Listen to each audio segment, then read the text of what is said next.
Olá a todos, muito boa noite. Então, acredito eu que vocês já entraram lá no Moodle e já tiveram alguma ideia geral de como é que vai ser ministrada, como é que vão ser ministradas as aulas agora, principalmente na disciplina de Estatística 1. Eu coloquei lá o plano de todas as aulas, como vai ser o processo de avaliação, tudo muito mais. E quais são as principais plataformas que nós vamos utilizar. Entretanto, para essa disciplina, por diversas razões, eu acabei optando em fazer uma mistura na metodologia. Ou seja, a minha ideia é de algumas aulas propor gravar alguns vídeos, aí eu vou mandar para vocês. E se alguém tiver alguma dúvida em função, à medida em que vai assistindo às aulas, é só uma questão de vocês escreverem para mim. Tem um link que eu coloquei lá no Moodle, onde vocês vão clicar lá, tem um link de fórum, um fórum específico para a apresentação dessas questões. Isso eu coloquei esse link para de alguma forma facilitar aquilo que vai ser o processo de ensino-aprendizagem, porque a dúvida de um estudante pode ser a mesma que outro estudante tem. Então, sendo um fórum que todo mundo tem acesso, então eu acho que essa forma de alguma maneira iria facilitar. Então, quanto à metodologia do ensino, naturalmente eu podia propor aulas online, mas eu sei muito bem que algumas pessoas não têm uma internet assim tão boa, inclusive a minha internet não é tão boa assim, então acabei evitando de alguma forma por essa razão. Mas naturalmente que uma e outra aula a gente pode combinar ou decidir que a aula seja online, que vamos intercalando a metodologia de ensino. Entretanto, eu tive que fazer uma adaptação, uma mudança naquilo que era o plano de ensino inicial, devido à situação atual que nós estamos a viver. E para tal, o contexto, ou o conteúdo, a programação continua sendo basicamente o mesmo. Vou fazer uma breve introdução, ou apresentar alguns conceitos introdutórios da estatística. De seguida, vou apresentar algumas medidas de resumo de dados, principais medidas de tendência central. Vamos falar um pouco sobre regressão, ou seja, associação entre duas variáveis. E, por fim, vamos introduzir aquilo que é o tópico de séries temporais, onde vamos seguir basicamente vamos analisar cada uma dessas situações. O plano de avaliação, como vocês podem ver, eu tive que fazer uma adaptação, ou seja, aquele plano anterior basicamente não vale mais. Eu fiz uma distribuição dos pontos de forma equitativa para as três provas e os restantes 40 pontos vou atribuir essa pontuação às atividades complementares. O que seriam atividades complementares? As atividades complementares basicamente seriam todas as listas de exercícios que eu vou passando no decorrer desse semestre, ou seja, a minha proposta era basicamente em fazer da seguinte maneira: em cada tópico eu vou dar pelo menos duas listas de exercício, isso no Moodle. Vocês vão fazer essas listas e no final eu vou receber aquilo que foi a pontuação que cada estudante teve em cada uma das listas feitas. Então, no final do semestre, aliás, antes disso, só para lembrar que as provas também vão ser feitas no Moodle. Então, no caso das listas de exercícios, vocês vão ter um período pré-especificado, que provavelmente vai ser de 1 ou 2 semanas, onde vocês podem fazer essa lista a qualquer momento. E a prova não, a prova eu vou definir um período, pode ser de 1 semana para vocês fazerem, mas vão ter apenas um intervalo de tempo fixo. Ou seja, se é 2 horas, você vai ter que fazer a prova em 2 horas, mas em algum dia da semana que vai ser ao vosso critério. Ok? Então a distribuição de pontos da disciplina vai ser feita dessa maneira. Caso alguém precise fazer alguma prova suplementar por algum motivo, a gente pode definir uma data posterior à data da última prova. Ok? E qualquer mudança no cronograma dessas atividades da prova, também a gente pode ver isso em algum fórum específico. Essas são as referências que eu recomendo que vocês leiam. Naturalmente, como as bibliotecas estão fechadas, alguns desses livros vocês podem conseguir acessar, podem conseguir ter acesso usando a internet. ok? Natural, principalmente os livros em inglês. Os outros casos, o caso de Bussab, Faria, tudo muito mais, eu acho que vai ser um pouco mais complicado. Mas em todo o caso, a vossa faculdade, eles fizeram uma requisição, pediram para mim, para que eu recomendasse a eles alguma literatura, algum livro que eles pudessem, de alguma forma, tentar ter acesso à versão eletrônica e que de tal forma que eles conseguissem, pudessem depois facultar aos estudantes. E eu recomendei alguns livros, e um dos livros que eu recomendei é esse de Bussab e o de Faria. Aliás, e sem me esquecer desse primeiro livro. Então, mas eu não sei depois como é que ficou, porque depois eles não chegaram de me dar nenhum feedback. Mas eu recomendo que vocês procurem qualquer outro material de estatística básica. É só uma questão de você ver, olhar o tópico, aquilo que são os tópicos que eu coloquei anteriormente. Então, qualquer livro que fale cada um desse conteúdo, ou pelo menos uma parte desse conteúdo, eu acho que dá para vocês usarem esse para, de alguma forma, aperfeiçoar aquilo que é aumentar o vosso conhecimento em estatística. Vocês não podem se basear apenas no material que eu estou enviando. E procurem outras literaturas, vão lendo e se tiverem alguma dificuldade em entender um ou outro conceito, né, em função do livro que você for a pegar, é só uma questão de escrever ou apresentar a dúvida que eu vou esclarecer. Ok, uma pergunta natural, eu considero natural porque tem muita gente que faz essa pergunta. O que é estatística? E por que estudar estatística? Qual é a importância da estatística? De forma geral, antes de eu dar o conceito de estatística, imagine que você é gestor de uma determinada empresa, uma multinacional, e tem um banco de dados extenso de clientes. Cada cliente tem suas características, uma série de características. Entre essas características, por exemplo, pode ser o sexo, o gênero. Lembrando que esse é um banco de dados para pacientes que estão em tratamento antirretroviral numa determinada unidade sanitária. Mas vamos supor que esse seja banco de dados de clientes, por exemplo, de uma determinada empresa ou uma multinacional. Então, temos uma série de fatores, uma série de características desse banco de dados e a questão que surge agora é que tipo de informação a gente consegue obter olhando para o banco de dados. Por exemplo, se o objetivo for de verificar qual é o gênero mais predominante no banco de dados, será que é de gênero masculino ou feminino?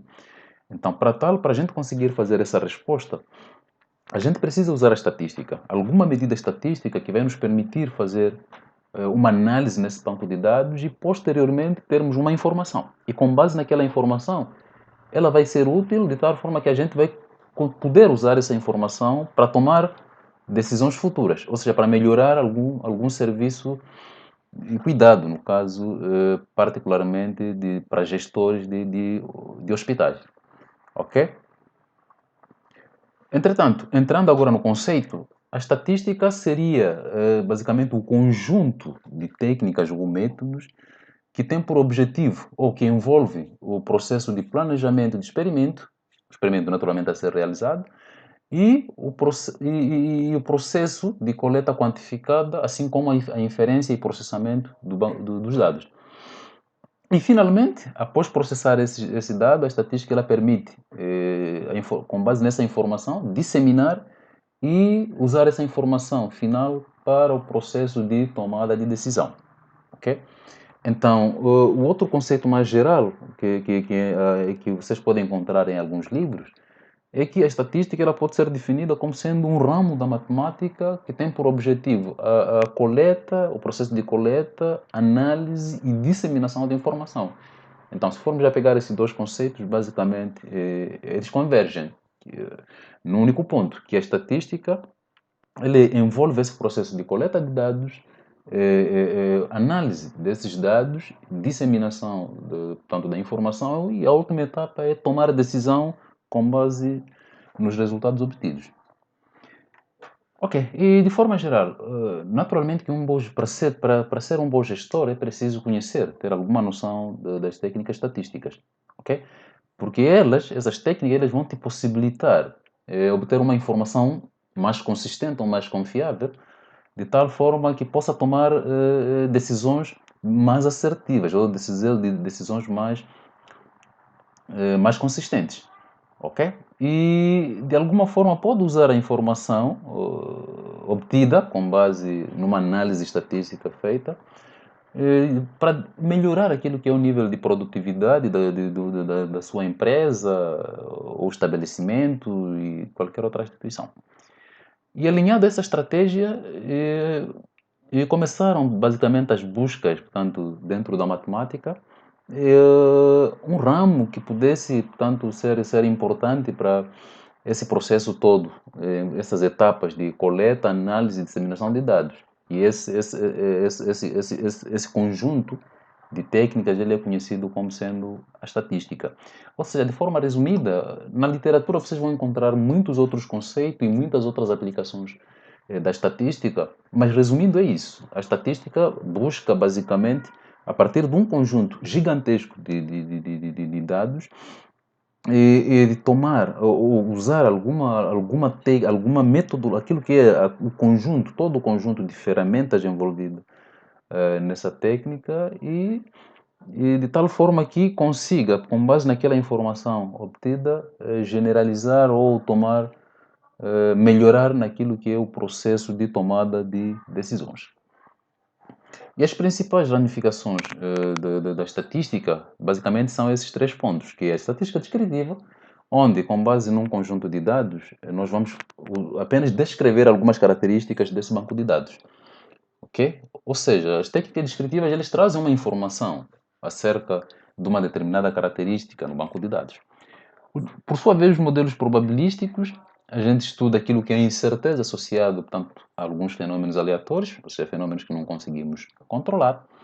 E no fim, a inferência estatística, que basicamente vai fazer uma fusão dessas duas técnicas anteriores, cujo objetivo é de fazer uma extrapolação dos resultados ou das conclusões obtidas a partir dos valores da amostra. Ou seja, observem que na estatística descritiva, como o próprio nome já diz, a gente apenas faz uma síntese, ou seja, uma descrição. Aliás, a gente faz apenas uma síntese ou uma descrição daquilo que são as medidas que nós pretendemos estudar. Por outro lado, a inferência ela permite, com base nos resultados da amostra, ela permite extrapolar aqueles resultados para a população onde aquela amostra foi coletada.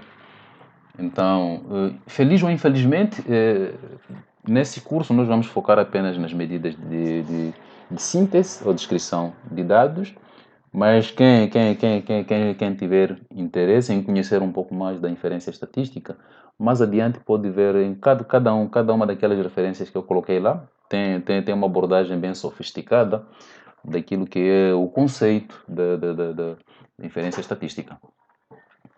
Ok, vamos começar agora apresentando alguns conceitos de estatística. Temos primeiro o conceito de população. O que seria a população? Naturalmente, quando a gente fala de população, a primeira coisa que nos aparece é o conjunto de seres humanos. Mas, em estatística, a população não é necessariamente o conjunto de seres humanos. Ou seja, qualquer coleção, ok, completa de todos os elementos eu me refiro aos scores, as pessoas, medidas, animais, por exemplo, conjunto de abelhas, conjunto de formigas, conjunto de automóveis numa determinada região, ou total de automóveis que circulam por uma determinada avenida, é um intervalo de tempo. Ou seja, essa coleção toda desses elementos que tenham pelo menos uma característica em comum é conhecida como população. Então, o conceito de população em estatística é a coleção de todos os elementos que estamos interessados em estudar, mas que esses elementos devem ter pelo menos uma característica em comum, ou seja, uma característica de interesse do pesquisador, aquela característica que o pesquisador quer estudar.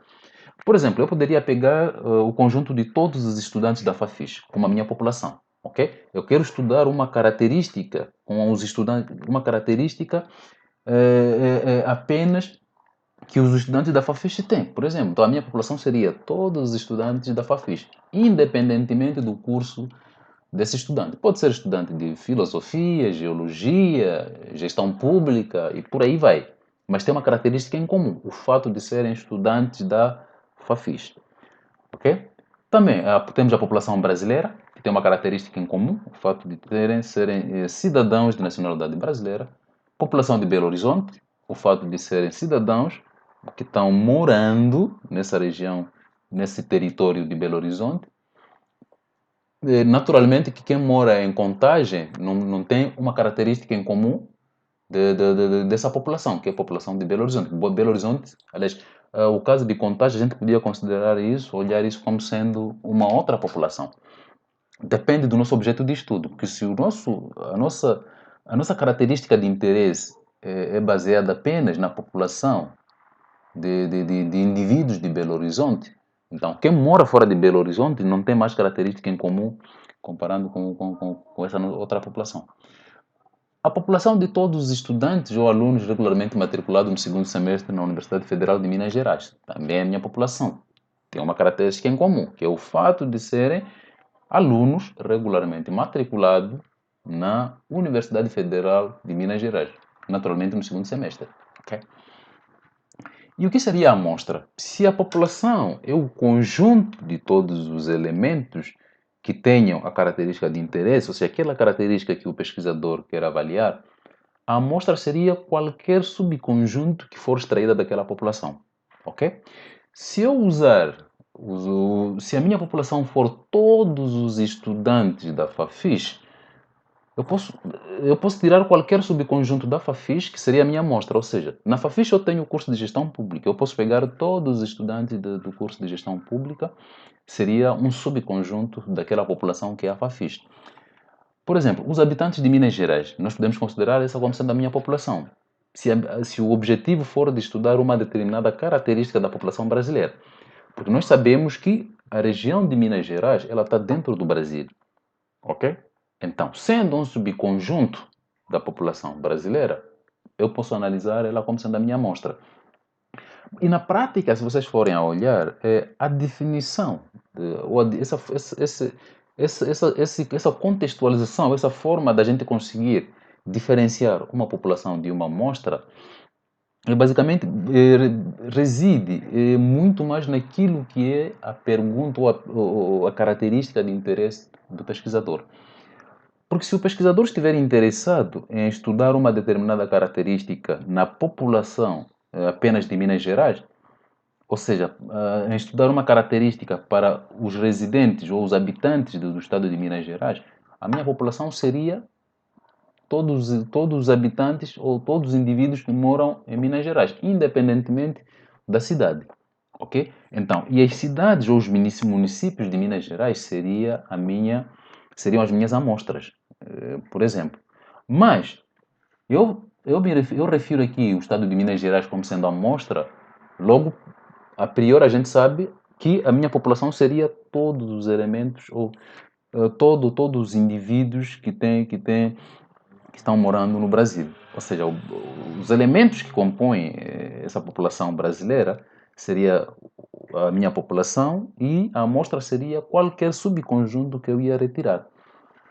Ok? Por exemplo, os habitantes de Rio de Janeiro está dentro da população brasileira, então podemos classificar isso como amostra, dependendo daquilo que é o nosso objetivo ou a nossa característica de estudo. Ok? Se considerarmos a população de Belo Horizonte, o residente de Belo Horizonte como sendo a minha população, então todos aqueles residentes de Belo Horizonte com idade superior ou igual a 18 anos seria a minha amostra. A gente podia classificar isso como sendo a amostra. Ok? Se considerarmos os estudantes ou alunos regularmente matriculados na Universidade Federal de Minas Gerais, no segundo semestre, então todos os alunos do curso de administração ou todos os alunos do curso de gestão pública, a gente pode considerar eles como sendo uma amostra, porque é um subconjunto dos alunos regularmente matriculados na Universidade Federal de Minas Gerais. Okay? E por outro lado, o que seria o censo? Censo seria a coleção de todos os elementos da população. Mas na prática, censo é uma metodologia, é um procedimento que exige muito custo e, aliás, que demanda tempo e custo, ok? Ou seja, para você conseguir acessar todos os elementos da população, ou seja, a população brasileira, se eu quero estudar uma determinada característica da população brasileira, e como vocês sabem, vai levar muito tempo para eu conseguir acessar toda essa informação e vai demandar muito custo. Ok? E para tal, o que normalmente se recomenda fazer? É coletar uma amostra, ok, de elementos pertencentes a essa população. Naturalmente, essas amostras devem ter características, aquela característica que a gente pretende estudar. Por exemplo, em pesquisa de opinião, em relação a um determinado candidato, naturalmente, o melhor seria, se por acaso a gente conseguisse acessar toda a informação, o melhor seria entrevistar toda a população brasileira.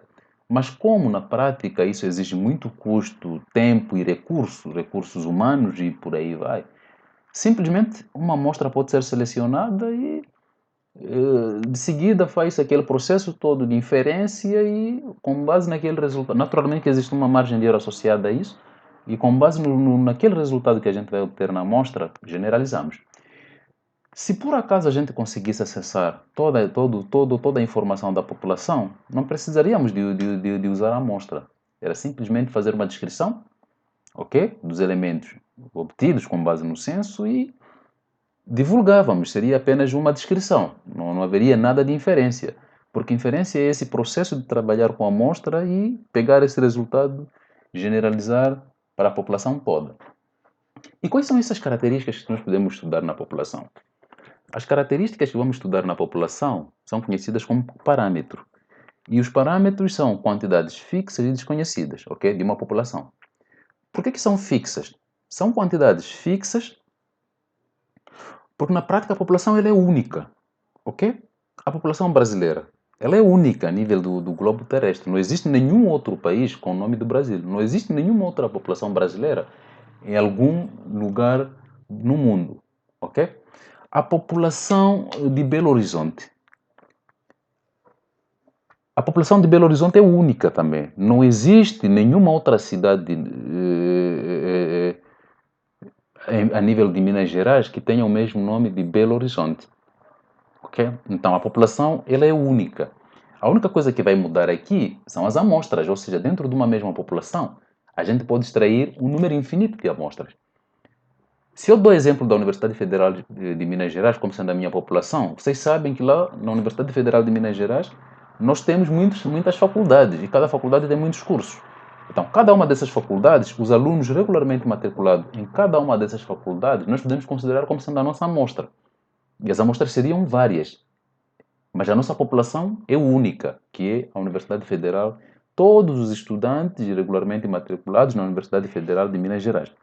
Então, se eu quero estudar uma determinada característica para os estudantes da Universidade Federal de Minas Gerais, essa característica é fixa, porque não existe nenhuma outra Universidade Federal de Minas Gerais no território brasileiro. Então, a característica ela é desconhecida, ok? Porque na prática eu não consigo acessar toda a informação da população. Então, essa dificuldade que existe em acessar todos os elementos da população faz com que as características da população elas sejam desconhecidas. Ok? E o que seria estimador? Por sua vez, eh, estimador seria toda a característica que vai representar a amostra. Ou seja, se dentro de uma população, por causa dessa inviabilidade de eu não conseguir acessar todos os elementos da população, eu sou obrigado a usar a amostra, então toda característica que representa a amostra é conhecida como estimador. Ok? No entanto, depois de observar os dados, essa característica, esse estimador passa a ser uma estimativa. Só para confirmar uma coisa aqui. Ok. Estimativa basicamente seria o valor que o estimador vai assumir. Imagine que o meu interesse seja de estudar ou fazer uma descrição daquilo que é a altura média dos alunos da FAFIS, por exemplo. O que seria estimador? O estimador seria a altura chapéu, ok? Eu ia colocar a altura representada pela letra H, eu colocava H chapéu, que seria o meu estimador da altura média. E o que seria o meu parâmetro? O meu parâmetro seria essa quantidade, o Mi. que é o parâmetro de média. Esse é o estimador, que basicamente iria representar o H-chapéu. E o que seria a minha estimativa?